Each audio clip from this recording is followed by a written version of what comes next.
saya tadi barusan lihat kamus bahasa Arab, pendidikan itu bahasa Arabnya takdib. Takdib.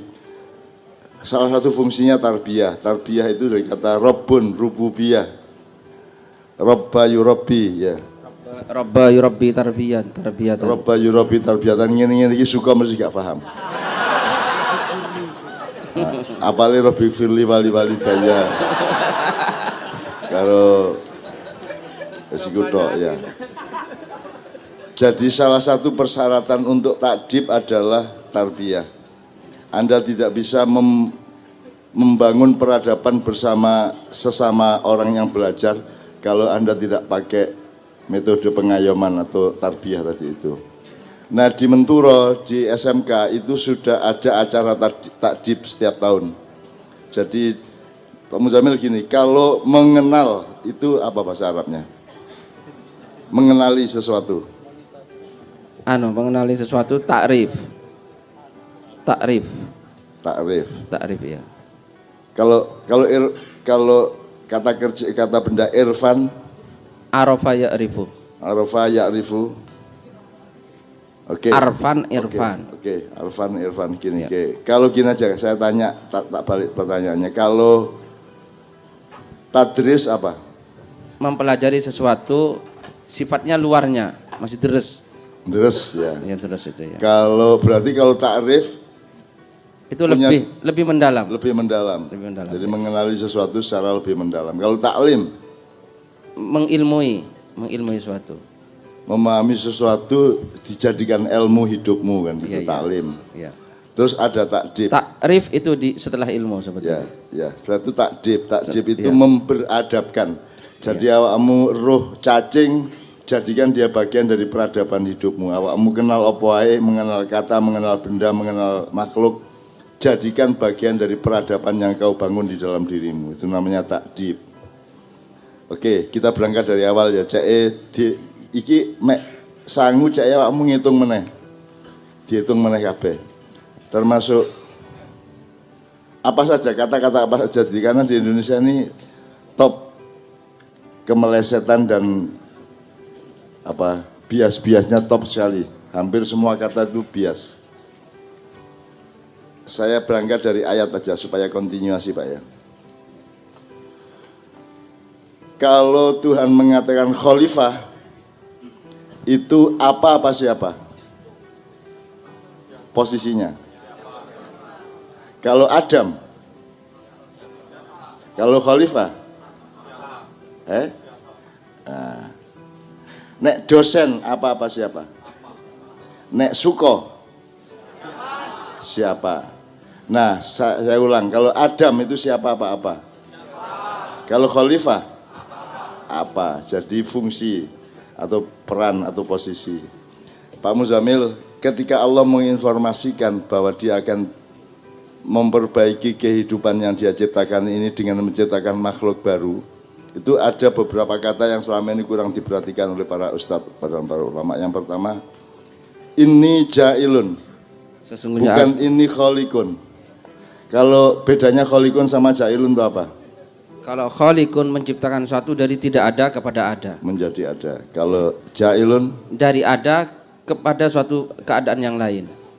Misalnya guru dijadikan dosen, itu jail. Ya. Jail, bukan jahil. Jail, ain. Maka ini jailun fil ardi, Allah menginformasikan bahwa dia akan bikin suatu subjek yang berfungsi khalifah, kan begitu, di muka bumi. Dan tidak disebut Adam, tidak disebut manusia. Jadi awakmu gak penting, kon iku jin ta menungso gak penting, jenengmu Suko ta Muzamil gak penting, yang penting kon lapo, kan itu inti informasinya. Yang penting kon lapo. Nah diterusno manfaat agak, karena kalau asas di dunia pendidikan modern kan asas kompetensi dan ekspertasi. Kalau dalam Islam asasnya adalah manfaat. Masih kon gak expert apa-apa, angger kon manfaat ya alhamdulillah ngono. Masih kon gak iso dadi arsitek, kon gak iso dadi pengusaha, angger kon sregep sembayang, apik karo wong akeh, ya toh. Syukur ngapal-ngapalno Quran didik iku wis manfaat. Makanya di dunia di luar Islam Banyak sekali orang yang tersingkir karena dia tidak expert, dia tidak kompeten di bidang apapun. Di dalam Islam itu semua ditampung di dalam asas manfaat. Masih kon gak pinter, masih kon gak insinyur, masih kon gak ahli opo-opo, tapi sing penting kon gak ganggu wong, kon sregep ibadah, kon gelem kerja bakti, kon gelem apik karo wong, itu sudah selesai masalahnya, tidak ada masalah itu. Makanya Islam jauh lebih lengkap sebagai sistem nilai daripada semua yang lainnya. Gitu ya, jadi wa idz qala lil malaikati wa idz qala rabbuka lil malaikati inni ja'ilun fil ardi khalifah. Inni ja'ilun fil ardi khalifah. Jadi ketika Tuhan menginformasikan tentang penciptaan baru setelah jin ya. Ya. Setelah jin. Jadi yang pertama diciptakan itu adalah cahaya. Dari cahaya itu kemudian didetailing menjadi malaikat-malaikat. Kemudian cahaya itu kemudian mengalami transformasi sehingga ada yang menjadi planet, ada yang menjadi tata surya, ada yang menjadi macam-macam, ada yang menjadi malaikat. Kemudian Allah menciptakan endapan dari cahaya itu namanya api. Nah, terciptalah jin. Jin itu kemudian di Jawa disebut Banujan. Jadi saat dunia ono Nabi Adam biyen ono makhluk jenenge Banujan. Banujan itu Banujan.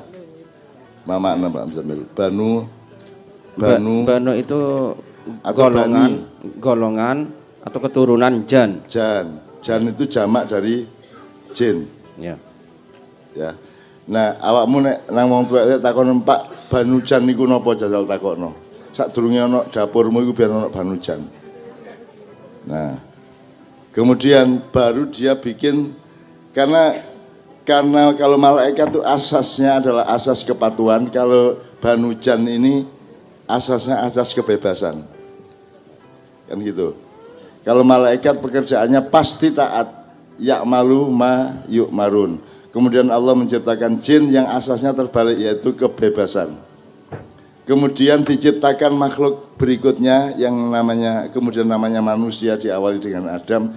Dia penyeimbang antara kepatuhan dengan kemerdekaan atau kebebasan. Jadi awakmu jane urusannya sederhana. Awakmu aja sampai salah.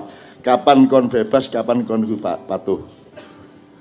Kalau salah manajemen akan merusak dunia, merusak dirimu sendiri, merusak keluargamu. Wayahe patuh kon bebas, wayahe bebas kon patuh. Nah, contoh patuh itu apa?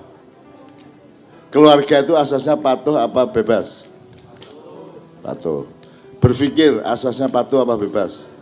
Bebas. Nah, kita sekarang mengalami peradaban yang banyak terbalik-balik. Ketika kita harusnya patuh, kita malah ingin bebas. Ketika kita bebas, kita malah patuh.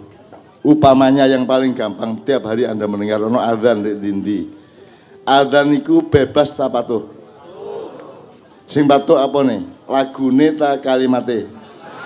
Kalimate kudu patuh tapi lagune bebas. Nah, saiki delok adzan di mana-mana itu patuh kabeh. Ono sing niru Madinah, ono sing niru Mekah, ono sing niru Turki, ono sing niru macam-macam, ono sing niru Mesir. Jadi mereka manusia tidak mampu menikmati kebebasan sehingga dia gagal untuk menjadi mediator antara malaikat dengan jin. Untuk ekstra pengetahuan, di antara jin ini kemudian ada yang belajar menjadi seperti malaikat, ya. Yang kemudian dia lumayan dahsyat, dia dokter. Dia kemudian diberi fungsi oleh Allah menjadi kanzul jannah, yaitu bendaharawan surga. Jadi distributor semua rezeki di surga itu, nama jabatannya Syekh Kanzul Jannah atau Khazainul Jannah. Apa? Khazainul Jannah. Suka mesti gak paham meneh kita, Bang. Gak masalah. Tidak semua hal Anda harus paham. Ada sesuatu yang Anda tidak boleh paham, itu ada. Ada sesuatu yang Anda tidak boleh tahu, tidak boleh melihat. Contohnya badan istri tetanggamu. Sederhana ya. Bahkan badan adikmu sendiri yang sudah dewasa Anda tidak boleh melihat. Jadi jangan mentang-mentang pinter terus Anda tahu semuanya. Ada sesuatu yang Anda tidak perlu tahu, ada sesuatu yang sebaiknya tahu, ada sesuatu yang Anda tidak boleh tahu. Jadi itu juga bagian dari ilmu. Nah, ojo ngawur wong modern itu, mentang-mentang pinter sembarang kepingin roh. Itu sebabnya ada pakaian. Kenapa ada pakaian? Karena ada sesuatu yang sebaiknya tidak dilihat kan gitu kan. Kalau semuanya itu perlu diketahui, dilihat dan dipelajari lah apa kata kelamben barang. Ya nang digondal gandul karo mentul-mentul ya. Oke, kita teruskan Pak Muzamil. Salah satu, saya interupsi dikit catatan kaki. Salah satu yang Anda perlu kerjakan di dalam aktivasi murojaah tadi, menghitung kembali apapun, memahami kembali apa saja, termasuk pengajian, ma'iyah itu sendiri harus Anda pahami kembali. Karena yang benar bagimu malam hari ini belum tentu benar bagimu besok pagi. Dia selalu berkembang. Tadi kita cerita sama Pak Zainal, pokoknya sembarang itu kudu tutuk ibu nirek. Ada yang namanya ibu kata, ibu nilai, ada yang namanya ibu negara. Saiki ibu negara itu orang wedok, padahal ibu negara itu adalah pangkal pengetahuan mengenai negara sebenarnya. Akar pengetahuan mengenai negara. Jadi nek kon krungu apa-apa, ngalami apa-apa, kon kudu kok doleki sampai mbokne, sampai ibunya. Makanya Al-Fatihah disebut Ummul Quran atau Ummul Kitab. Atau Ummul Kitab. Karena Al-Fatihah adalah pangkalnya seluruh muatan Al-Quran. Nah, Anda menerima dan melihat apa saja, Anda harus mencari sampai pangkalnya, sampai umunya. Jadi makanya ada ibu ilmu, ada ibu. Nah, tadi kita ngomong sama Pak Azina, pengertian ibu kota juga menurut saya tidak tepat. Nah, di Amerika kan kapital ya. Kapital. Di Indonesia ibu kota. Sebenarnya ibu kota itu kan dasar ide atau dasar inspirasi atau aspirasi yang kalau diolah menjadi satu susunan masyarakat perkotaan. Nah itu sebagai ibu dia beda dengan ibu desa. Nah di Indonesia kan tidak ada kata ibu desa, ibu kota artinya kapital. Ibu kotanya Indonesia adalah Jakarta.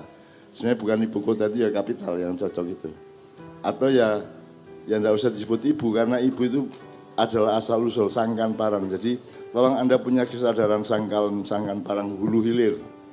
Oke, saya teruskan sekarang kita belajar dari Al-Quran. Setelah ini ja'ilun fil ardi khalifah. Khalifah ini Pak Muzamil bisa menjelaskan ada yamin, ada yusro, yasir, ada amam, ada khalf ya. Ya. Jadi bahasa Arab itu kalau depan itu amam, ya, maka orang yang di depan namanya imam, gitu ya. Kalau belakang itu bahasa Arabnya khalfun, maka orang yang di belakang itu namanya khalifah. Gitu ya. Bagaimana memaknai bahwa khalifah itu adalah yang berjalan di belakang? Ya, jadi khalifah itu orang yang jalan di belakangnya Allah Subhanahu Wa Taala. Karena manusia itu kan disebut khalifatullah. Nah gitu ya. Sayyidina Abu Bakar disebut khalifahnya Rasulullah. Karena Sayyidina Abu Bakar tidak berani membuat kebijakan kecuali dia tahu betul kalau Rasulullah itu tidak mungkin tidak mau seandainya ada gitu. Itu Abu Bakar. Maka disebut khalifahnya Rasulullah gitu. Ya, orang yang berjalan di belakang Allah, kita ini adalah orang yang tidak mungkin mengarah ke yang Allah tidak mengarah. Iya, betul. Jadi hidup itu kan ternyata arah. Maka pertanyaan dalam pendidikan kan sederhana. Janjane lapo kon sekolah itu tujuan mau apa sejane. Terus oleh-olehan mau apa nek bayar larang saun iku terus oleh apa kon. Terus mari ngono ya apa? Goalmu itu apa sebenarnya? Nah, ini coba kita oncai, kita kembarai, kita elaborasi. Nah, terus ada ayat lagi gini, wabtaghi fima atakallahu daral akhirah wala tansa nasibaka minad dunya. Jadi ini kan menggambarkan apa? Sekarang harfiahnya dulu. Wabtaghi dan carilah olehmu apa yang fima ataka di dalam apa yang Allah berikan kepadamu. Fima atakallah ad-darul akhirah, carilah kepada rumah atau negeri di akhirat. Nah, wala tansa nasibaka minat dunya. Oke, poin pertama, jadi kalau Anda memang khalifahnya Allah, karena Anda turunannya Nabi Adam, maka pertanyaannya adalah, kalau Anda memang membuntuti langkahnya Allah, maka tujuan hidup itu yang menentukan kan Allah, karena Allah yang bikin Anda. Nah, tujuan Anda itu darul akhirah apa darul dunya? Darul akhirah. Nah, sekarang saya tanya, Anda ini tujuannya akhirat apa dunia, kan begitu? Nah, kalau sekarang kembali ke kontinuasi dan penjajah-penjajah tadi, tujuannya NKRI didirikan dulu itu tujuannya dunia apa akhirat? Aku takon. Kalau ada kabinet sidang, baik sejak zaman Bung Karno sampai Jokowi, itu mereka dasarnya tujuan akhirat apa dunia? Makanya anti khilafah tuh. Karena kalau khalifatullah itu tujuannya akhirat. Karena rumusnya wabtaghi fima atakallahu darul akhirah. Tapi tujuan kita adalah darul dunya. Nah, itu bisa kita temukan dalam berbagai macam contoh perilaku yang lain tentang tujuan dunia tadi. Sekarang poin kedua dari ayat ini, Pak. Wala tansa nasibaka minad dunya. Tolong Pak terjemahannya, Pak. Wala tansah, dan kamu jangan lupa nasibaka, kepada nasibmu, minad dunya, dari kehidupan dunia. Dari, bukan di. Bukan di, tapi dari. Apa bedanya? Andaikan Allah bilang wala tansa nasibaka fid dunya, terus faktanya Allah menyebutnya ila minad dunya, itu bedanya apa? Karena kalau fid dunya kan seakan-akan dunia tempat tinggal kita. Jadi dunia itu hanya darinya untuk ke sana, gitu ya. Ya. Oke.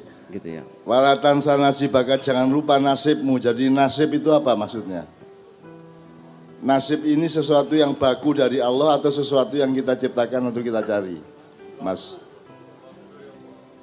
Selama ini nasib itu dianggap hasil perjuangan kita atau baku dari Allah? Dianggap hasil perjuangan.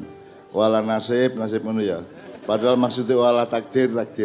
Jadi kayak yang kita ambil ya, nasib itu adalah bahwa yang ini didadekno kacang, ya kon melakune kudu sebagai kacang dengan tujuan kacang. Nek kon iku dele ya dele ya. Lah selama ini orang milih fakultas itu karena dia dele maka masuk fakultas kedele, ataukah dia kacang sehingga masuk fakultas kacang, ataukah karena ada tujuan-tujuan lain yang di luar dele atau kacang? Ya, sekarang kita belajar ke tema ini. Kon mlebu fakultas politeknik apa-apa wis ya. Iku mergo anjene kon niku karo Gusti Allah didadekno menungso politeknik, apa mergo kowe duwe tujuan lain? Ngono Pak Pusaka, jelas ya. Orang masuk ke kedokteran itu karena dia menikmati sedekah menyembuhkan orang ataukah karena tujuan lain? Apa kira-kira?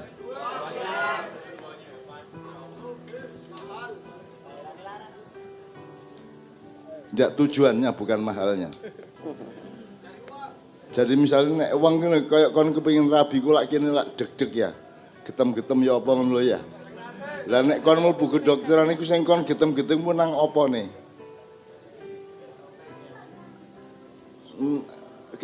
Kon penasaran di dodomu mergo kon iku selak kepengin nulungi wong ta selak kepengin sugih. Jadi fakultas itu ditentukan oleh nasib atau oleh tujuan. Kalau nasib kan dasar yang baku dari Allah. Kalau tujuan adalah apa yang kamu cari. Jelas ya sekarang. Nah Anda ke Ma'iyah ini kan juga tujuannya apa, terus nasibmu bagaimana dari Allah dulu, kemudian kamu melakukan apa, kan di situ masalahnya Pak Musamil. Betul. Jadi wala tansa nasibaka minad dunya, bukan fit dunya. Dari dunia, bukan di dunia. Kalau dari dunia berarti awakmu kudu mengenali, misalnya dari Jombang ke Surabaya, awakmu mengenali kon niku melaku tak duwe sepeda, tak sepeda motor, tak mobil, lah sepur. Jadi artinya Anda ini oleh Allah dijadikan apa dan dikasih potensi atau fadilah apa. Dari situlah Anda berangkat minad dunya ilal akhirah. Nah perjalanan kita ke akhirat, tapi manusia di seluruh dunia termasuk NKRI yang menjadi tujuan bukan akhirat, yang menjadi tujuan adalah dunia. Seluruh hal mengenai dunia. Itu pun tiap hari mengeluh tentang dunia. Gitu. Tiap hari cari kekayaan tapi tiap hari mengeluh tentang kekayaan. Tiap hari dia cari materi dan mendambakan keduniaan tapi tiap hari dia mengeluh. Jadi sak goblok-gobloknya makhluk Allah ya menungso. Kon iki ndoleki barang sing keliru bendina sambat tok ae. Tak gitu. Belum lagi kalau Anda mempelajari benar sambatan Indonesia itu akan sebenarnya sangat ngalu-alu sebenarnya. Kalau Anda pelajari ekspor import, kalau Anda pelajari kelapa sawit, Anda pelajari batu bara, Anda pelajari timah, Anda pelajari bermacam-macam, Anda akan sambat lebih gawat lagi. Padahal tujuan kita memang tujuan dunia, tapi tiap hari kita sambatan mengenai dunia. Jadi ini gimana Pak Muzamil? Gimana Pak Muzamil? Kalau kita tujuan akhirat sehingga dunia kurang terurus terus kita agak sambat soal dunia kan wajar. Wong iki anjir tujuanmu dunya kok kon dhewe swambatan soal dunia. Masa iwak kelelep di air gitu ya? Lah iya kan itu. Iya. Iya. Nah itu. Itu lahir dari kecerdasan pesantren. Mulane kon iku turu ndek kuburan. Saya duwe pikiran kayak ngene iki.